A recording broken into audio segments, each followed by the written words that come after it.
Happy New Year, everyone. It is your boy Winster, and I am back at it again with another video. I hope that you watching this video had a phenomenal 2024, and then going into 2025, I hope it continues to be phenomenal. Remember to always chase your dreams and continue to push on, guys.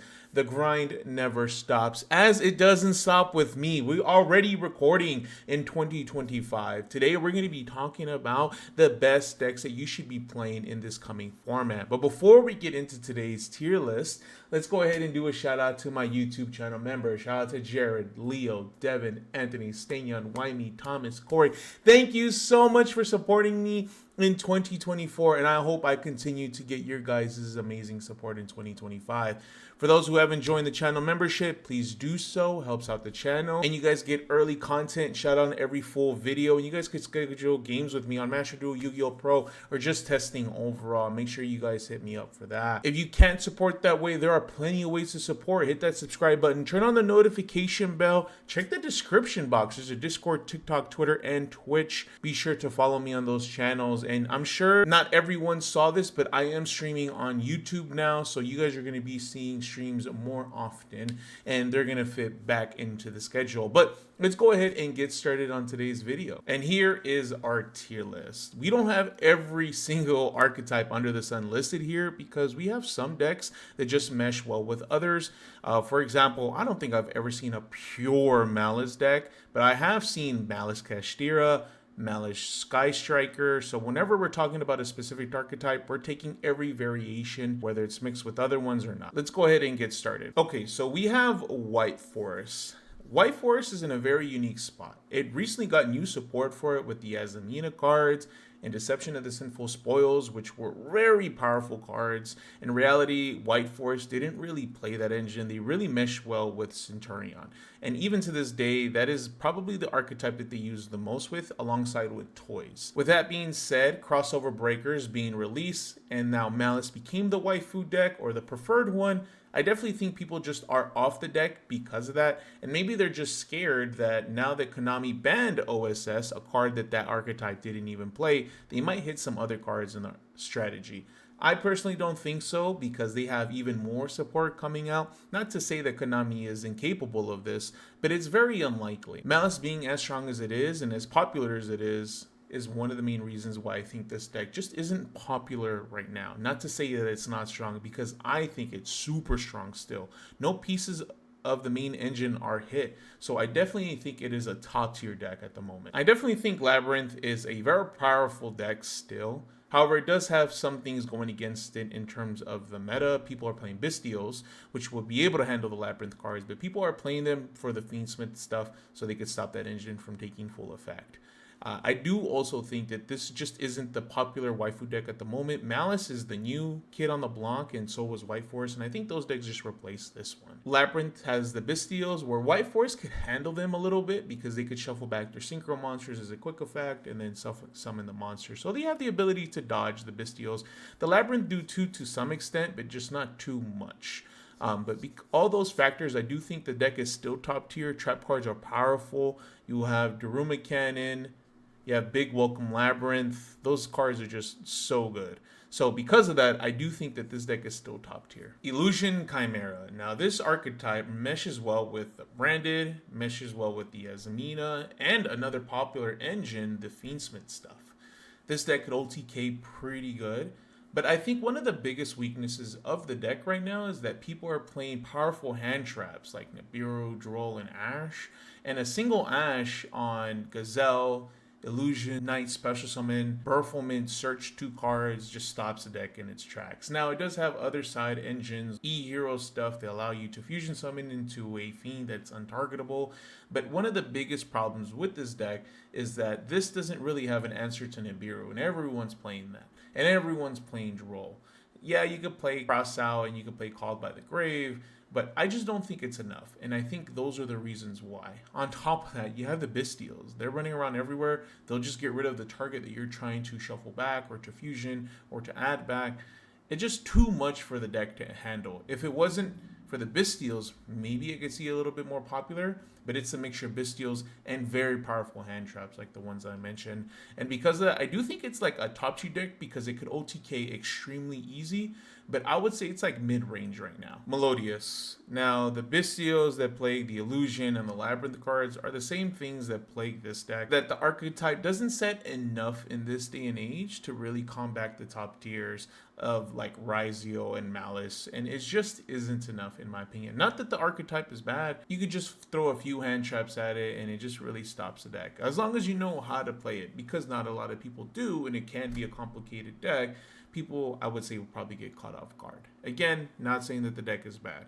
I've definitely lost to a Melodious deck before, not even. With that being said, I definitely think it's a mid-range deck at the moment. It has a lot of potential, and if played right by the correct pilot, they definitely could do really well at a YCS. Is it going to win a YCS? I don't think so. Fiendsmith, Risio, Malice, they're just too powerful of decks right now that could set up some pretty crazy boards. Tenpai. Now, Tenpai getting hit as hard as it did with Chandra, Sangan, and the field spell getting hit is just so freaking crazy. But one thing to consider, this deck could still OTK you. Now, it is not as powerful, but you still have the board breaker aspect. You still have like Duster, Raigeki, Dark Hole, Hand Trap, Shifter, stuff like that. Maybe playing Shifter isn't the best now because you only have like one Chandra. But with that being said, I still think it's a viable deck. It's not as strong as it once was because you just had so many powerful ways to OTK and powerful and consistent ways to OTK your opponent. It just really fell when those consistency cards just got hit to 1. And because of that, I do think that this is like a mid-range deck. I think you could play better options. And then on top of that, Malice became the premier OTK deck, given for triple the price, but still the preferred OTK deck. Sorry, I put Tenpai a little too higher. It's definitely beneath Melodious, but we got the Synchron strategy. Now, this is encapsulating everything regarding like RDA, maybe just using the Synchro monsters, Turbo Synchro, Adventure Synchron, stuff like that. Horus Synchron, I've seen it, Bestial Synchron. Those decks are all great, and they have like very powerful sub-engines to go along with it. But the thing is that the Synchron monsters are just freaking bricks. You need to be able to combo off in that deck. If you get hit with like a properly placed nib and an early enough draw, there's no way you're going to be playing this deck. And on top of that, you got the Bestials running around. It's just not enough. There's so much of a commitment to play this deck, and when you do, you set up a crazy freaking board with 3,000 negates, but you have to get there. That's the problem with the deck. It's just so fragile to get there. And because of that, I think that this deck is definitely like maybe the lower end of mid-range at best. So we got Keshtira. Now this is an archetype that I made an exception for. Right now in the current format, it's far more popular as a sub-engine with like Fiendsmith, with Malice, but I definitely think that the strategy is still cohesive enough and has all its pieces still full other than the Rice Heart ban. I always forget the Exceed monster. Is it Rice Heart or Rice Heart? But other than that, the deck is still full power. You got Theosis, you got Field Spell, Fenrir, Birth, Unicorn. You could still play a very powerful deck. It became a control strategy and still could operate under Shifter because it's just able to. The whole archetype is behind banishing. And a lot of decks in the current format don't like their stuff banished, except for Malice. With that being said, I definitely think that this is still a very powerful control deck, and it doesn't even get affected by the Bestials. And even if they did, they wouldn't mind because they'll just come back with Birth. And their search cards are very powerful. They're able to search themselves out within cases of Fenrir. Unicorn could search out Birth, could search out a lot of things. I definitely think it's the lower end of top tier. I definitely think it's better than all these decks here. Still very powerful in my opinion. We got Rescue Ace, very powerful archetype in my personal opinion, and virtually unhit on the ban list. If anything, this archetype got a buff with Airlifter being released off of the list, but the same reasons why that Snake Eye were consistent in the meta were the same reasons why Rescue Ace was a very formidable foe. All those consistency cards that made Snake Eyes good were the same reason why Rescue Ace was good. Not to say that Rescue Ace couldn't handle on its own, but having the best deck or the best sub-engine with Snake Eyes in the current format didn't hurt. But as Snake Eyes was developed in the meta, there was really no need to play the Rescue Ace cards. So it was dropped off, and then Snake Eyes became its own thing. But now that OSS is banned, you can't go through your level 1 fire with OSS. I still think that Rescue Ace is still very powerful and could potentially be a contender in the format. Setting those 4 back row cards and your opponent just having to deal with them is just absolutely insane. It's not as consistent because of losing the OSS, but I still think it's very powerful. If anything, I would say it's probably on the lower end of the game. One more thing to consider, that this archetype could care less about the Bystials. They're not impactful for the strategy at all. We got Centurion. I love Centurion, and it is one of my favorite decks, and it really helped my channel grow when I started making content with this deck. With that being said, anytime that I played it, it always felt like something was missing. It always felt like I just didn't have enough. The typical end board is what? An Auxilla, 2 monsters in the back row to set up for next turn, and sometimes it just didn't feel like it was enough. On top of that, this deck could play under Shifter, which is absolutely crazy. Could also play with Bystials that are in the current format. At the peak of Centurion, they weren't really a factor. And even if they did, they didn't mind it because they were just able to bring them back anyways with Auxilla. However, a properly placed nib would decimate the board. And I think that's one of the things that really goes against Centurion. Anytime you try to overextend by the slightest amount, your opponent has a board breaker or a hand trap, a very impactful one at that, being nib. And once you get nibbed, there's really no way to recover. In my personal opinion, if you would have searched out the right cards, maybe, but otherwise, not really. And because of that, I definitely think it's still a very powerful deck, but I just think it's on the lower end of the spectrum. Anytime this deck is inconvenienced in any way, I just don't think it could recover really well. And for that, I definitely think it's like mid-range deck, but at least the higher end of it. I don't think Runic is in the best place in the meta right now. I definitely think that it's playable, but if you're playing in a format where a deck wants their stuff banished, maybe you shouldn't be playing that deck, especially when that deck that wants their stuff banished is probably the best deck in the format. With that being said, if you want to draw cards, there are better ways, some better options, and a better way to do it where you don't have to sacrifice your battle phase to kill your opponent, given Runic doesn't really typically want to attack, they want to control. But even with all those things being said, some decks do mind if their stuff gets banished. I still think it's strong, but it's not in the best deck in the meta. And I just think that it should be in this area right here. In this area right there. It's probably on the lower end of mid-range at the moment. Another deck just not getting hit on the ban list, but it's still very powerful and very popular in my opinion. I definitely think there are some points of the archetype that do bottleneck. A good weak point is the horse that like dumps, I forget exactly how many, but I usually know to Ash or impermanent. Usually Ash, right? Because they could just dodge any kind of targeting negation. With that being said, this archetype was working really well with the Fiendsmith, has a very powerful end board. I just think it just fell out of favoritism, right? It's getting overshadowed by some newer kids on the block with like Malice and Risio. Very powerful. I think definitely a strong contender and was doing really well in the meta before those cards came in. But this deck doesn't want their stuff to get banished. It kind of requires their stuff to go to the grave. So I definitely think it's very powerful, and I would probably put it right here. It's definitely like in the upper tier of the game. I would probably put it like right there. It's super strong. I think it's more powerful than like Kashtira, or maybe not the best matchup versus it. So I think right here is like interchangeable. If they don't open Shifter, then you should be fine. Man, it's crazy. The points of hit that this deck got were just crazy.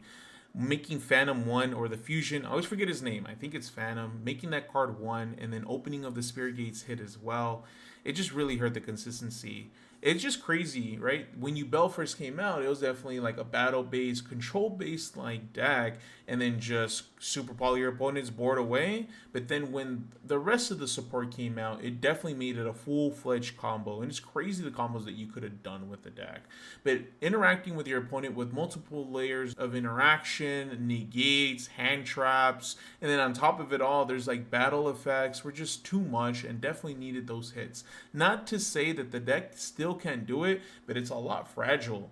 it definitely doesn't work as it used to. And if you out one of their major points of interaction, it's a lot simpler to deal with. With that being said, I definitely think those hits made it a mid-range deck. It's still strong, and I definitely think it's maybe the stronger board, but it's now mid-range from the highs that it was at to the mid-range that it is now. Let me tell you, I was a Snake Eyes enjoyer. Please don't kill me in the comments. But in the mirror match, it was so freaking fun, at least in my opinion, because there were just multiple layers of interaction.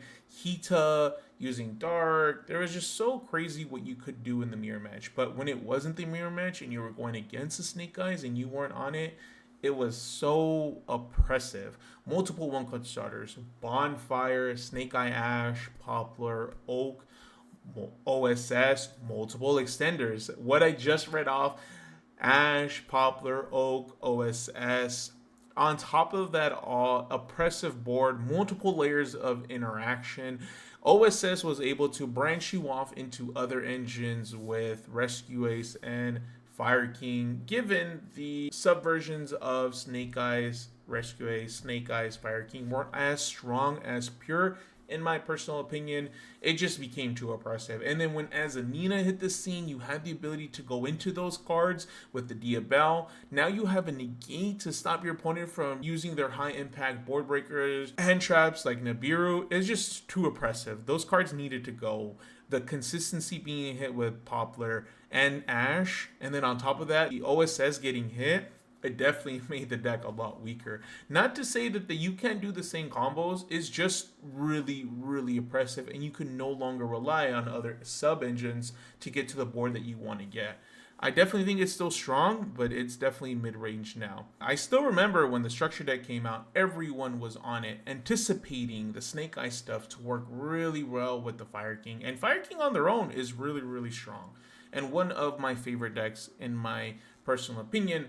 But one of the big reasons I stopped playing it, and I think why it's not as popular, for obvious reasons like Snake Eyes got hit, but Island is such a glaring weakness, and one of the reasons I got off the deck. But it has great support cards. You have like Kieran, you have Olcanex, you have very powerful Exceed monsters. You could still build a pretty formidable field with this archetype. It's just, it feels very lackluster, and if your opponent just special summons an SP Little Knight and gets rid of Island, you're kind of cooked. So, with that being said, I definitely think it's mid-range. On top of that, it's not as easy to go into other engines with like Snake Eyes and Rescue Ace. So again, it falls in that mid-range to like higher end because it's still strong, but it definitely is not as good as it once was when OSS was still running around. Sprite, I definitely think it is in a very unique place. It's just not popular. It has multiple one-card starters, multiple extenders, just needs two bodies to continuously extend into other things. Hand traps that are really good against it, not because they don't summon more than 5, but because they lock you out, that anything that isn't 2, like Nibiru, is very, very good. Multiple layers of interactions, spell trap negate, monster negate, hand traps. What is there not to love? I just feel there is a better way to play it with less of a commitment. This deck does care about Shifter, so it doesn't want all their stuff banished. Not that it's the end of the world, but it does matter.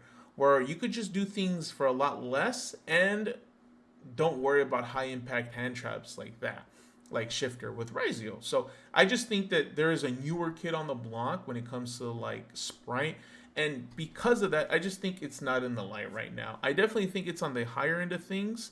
I would probably say this right here. And now that I really think about it, I might put this like in this area right here. I definitely think that Snake Eye is just not in the best place, but Sprite is definitely higher up in the mid-range decks in my opinion. Trap Trick's super strong deck. I think the biggest issue with it right now is that it cares so much about its graveyard. It needs its grave to be able to function properly, but it has super strong cards like Holtea. You could set powerful trap cards. I just don't think it is the premier trap deck to play. If you want to play a trap deck with waifus, just play Labyrinth at that point. And I just definitely think that this could definitely lose to like an Nibiru pretty easy. Again, I just think that there's better options. It's a little bit outdated. Not to say that it's a bad deck, it's just a bit outdated. So I definitely think it's in this area. It's like definitely like the mid of mid range. I know we got a lot of tier sympathizers. I know we got a lot of tier lovers. I'm telling you, I get it. I get it. Your deck was probably one of the best decks in the game of Yu-Gi-Oh! Ever. It was so oppressive at its peak, but it's not the time to be playing this deck or any of the subversions, right? I think the popular ones are chorus tier, even though that's very strong and very powerful. You got Bystials running around. Everyone and their mother is playing Bystials. The moment that you try to activate a fusion effect, guess what? It's going to get banished. If not that, all the hand traps that are just running around. And the biggest problem of them all is Shifter. Shifter is a very powerful card in this current format, just as much as all the previous ones. So it's just not the deck to be playing right now. I definitely don't think you should be playing this deck at all right now. It's just not good. It's just not good. I definitely think Vanquish though in the current format is in a good spot right now. It could play under Shifter, could play under high impact hand traps that are running around and everyone's playing like Nibiru. However, it loses really bad in those low impact hand traps like Ash, Effect Veiler, Imperm. And because of that, it just doesn't really catapult it high enough. I don't think there's a lot of ways to extend in the deck either. So with that being said, with all those hand traps, I definitely think it's like mid-range. It's like in this area. Again, not that it's like bad, but it just doesn't do enough. If it does manage to pop off, it's a pretty formidable foe, but it could definitely be outed like fairly simple. Branded. Look, man. I love Branded. It's a good deck. But Branded Fusion to 1 freaking hurts, bruh. Gimmick Puppet is gone. Yeah. Don't play this deck right now. Don't do it. Don't do it to yourself. Just play another Fusion deck. Play like Illusion, right? I'd rather you play that. Play Yubel. Don't play Branded. Not that I don't like Branded, but don't play it. Yeah, this deck, don't play it right now. Loses to Shifter, loses to Bystials. The board that it ends on, it's just not a lot. It's not like anything crazy. It's okay. But as soon as that new support drops, who knows? Things might change. But as of right now, yeah, don't play it right now. It's not good. It's not great. It's definitely mid, in my opinion. We got Risio Pure, Risio Bystial, Risio Fiendsmith Bystial, won the YCS. I don't really think there's a lot to say here, right? It's such a powerful deck. Multiple one-card starters, multiple extenders. If you don't really care about getting locked because you'll probably already try to go into the Fiendsmith engine before you even go into your rank plays, it doesn't really matter. It loses to like Nib, but you could set up a protection for Nib. There's definitely ways to stop those high impact cards affecting you. And even Shifter, it could care less about Shifter. Not that it doesn't stop the crazy board at the end, because it does, but it just still plays under it if you're just going to go into your rank 4 plays. It's so crazy. This deck is really, really strong. One of the best ones in my opinion. Malice. Malice is definitely a crazy archetype. When crossover breakers dropped, everyone's trying to buy Risio, everyone's getting Risio, trading for Risio, getting the Fiendsmith for Risio. They're just trying to get their hands on Risio, and I think a lot of people weren't really considering how strong Malice was at the time. The reason being, things were up in the air. Is it going to play Shifter? Is it not going to play Shifter? Is it going to OTK? Is it not?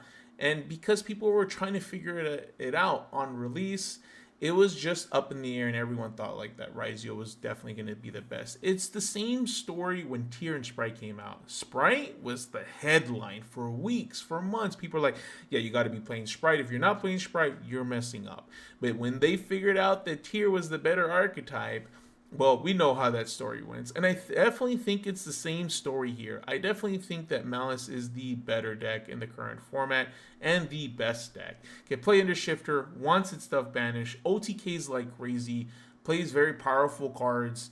I definitely think you should be playing this, and I definitely think that this is the best deck in the game right now. I cannot believe I forgot Voiceless Voice. I am sorry, my Voiceless Voice fans. I apologize. I thought I had put the picture here, but they're going to go ahead and do it. Voiceless Voice, super strong. We got low. We got the negate on the field with Skull Guardian. I think it's the same thing as like tier, right? It loses to like Bestial really bad. It could potentially lose to Shifter really bad. It doesn't really care about the extra deck, and it just has very strong board presence, and it has the ability to like dodge negation with Servavis in the hand. I definitely think it's good.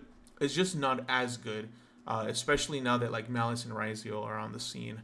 If I were to put it on this tier list, I'll definitely put it right here. Just has a lot of things going against it. Doesn't lose to Nib, but loses to other hand traps that are very powerful in the archetype, and loses to Bistios as well. So I'll definitely put that deck right here. It's top tier, but it's not the best, but it's not bad. But guys, that is my tier list. Let me know what you guys would change. Did I miss any archetypes? Should I take some off? They're not even viable. Should I add some? Maybe I missed it.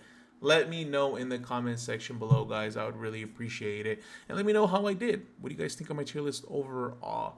But that is going to be it for today's video. Please do not forget to like, comment, and subscribe. Turn on the notification bell. 2025, we are going to try to reach 10,000 subscribers by the end of this year. We're already manifesting it. I appreciate everyone's support who watches my videos, and thank you for just keep coming back. I appreciate you. I will see you guys on the next video. My name is Winster Eric. I love you all. Take care of yourself, and I'll see you later. Peace out, guys.